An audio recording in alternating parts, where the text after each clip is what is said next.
Good morning po mga ka-daily. Kagising lang po natin. Samahan niyo po akong magluto tayo ng pork and beans ngayong araw na ito. Tayo na. Hello po. Sa wala, nilulunin ko na si Daily Root. Kagising lang po natin mga boss at magluluto tayo ng ngayon. Pork and beans. Yan, hindi na tayo may beans tayo dito. Itong ginagamit natin na red kidney beans mga boss. Kinain po natin itong mga lamas. Yan, garlic. Kinain natin ng garlic mga boss. Sana po nasa mabuting kalagayan po kayo mga boss. Medyo hindi tayo nakapag-upload ng matagal-tagal kasi na-busy po si ka-daily mga boss eh. Ito ano na naman, itong sibuyas. First time ko pala makapagluto nito mga boss. Hindi ko po talaga alam magluto ng pork and beans. Pero nakita ko lang sa YouTube at may mga sangkap naman ako. Then nakikita, try ko ngayong araw na ito. At positive lang tayo. Natin ito, nakuha natin itong lasa ng pork and beans mga boss. Sana'y tikman itong ating luto mga bossing. Hugasan muna natin itong beans natin.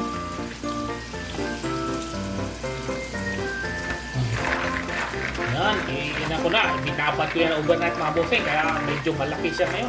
Red kidney beans. At hugasan na natin itong tatlong kamatis. Ilagay natin mga boss. Tatlong kamatis. Dugyot na. Kunin lang natin ang dugyot. May dugyot dito. Ayos lang yan. Kamatis. Roma tomato mga bossing. Ito pong ilagay natin ito. Kumusta po kaya mga boss? Sana po nasa mabuting kalagayan po kayo. Inuulit ko po sa inyo. Sana kumain din kayo ng pork and beans minsan mga boss.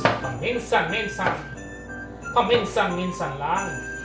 Kasi pamuntra po to sa mga boss. Yung may gout kayo at saka arthritis. Huwag kayo masyado na ito mga boss. At ito, lagyan po natin ng karne ng baboy. Yan.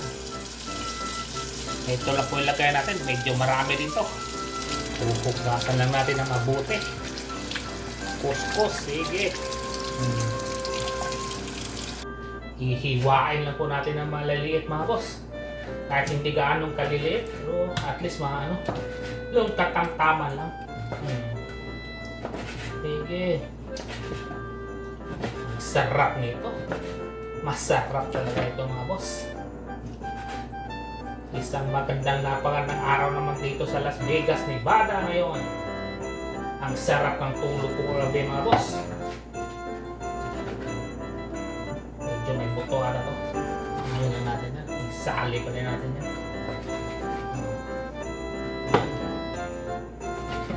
Sige.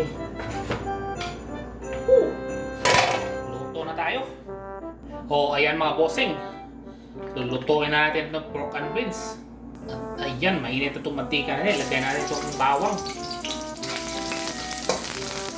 Sunod natin na yung sibuyas.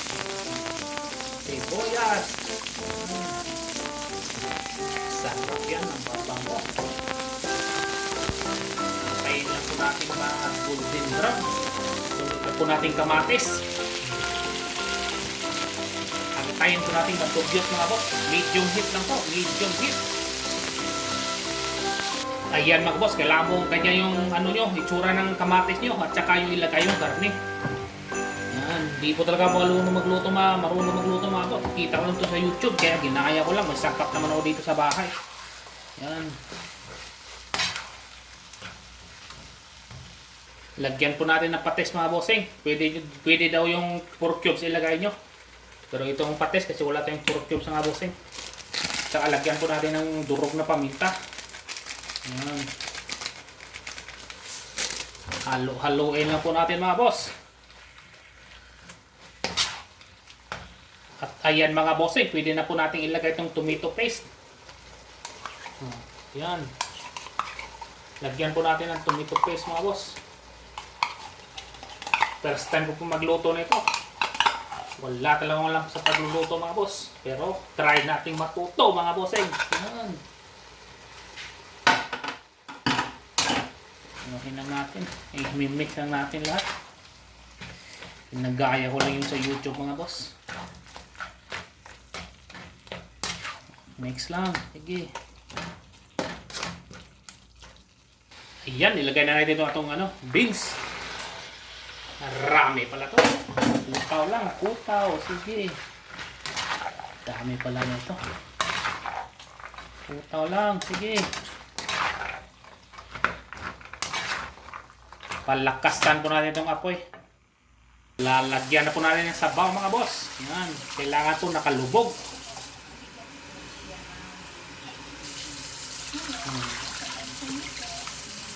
Yan.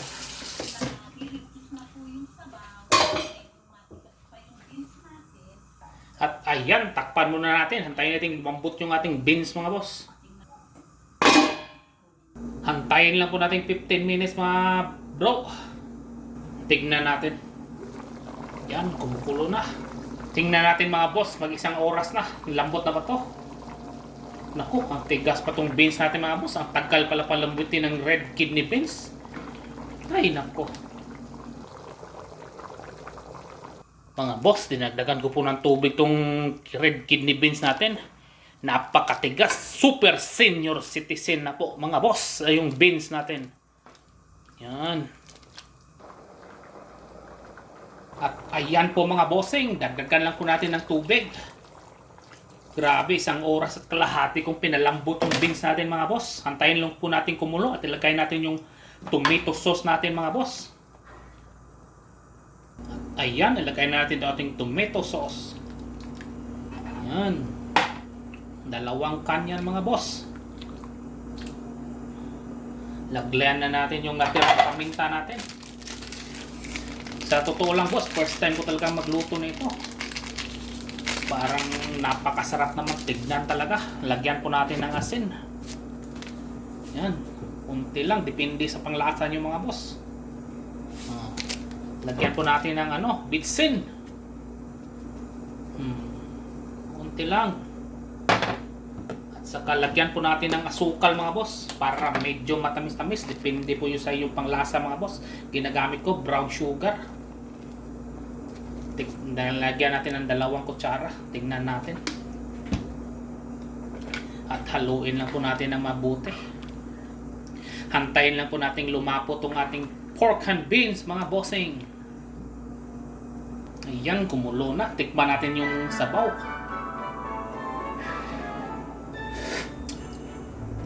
Sarap.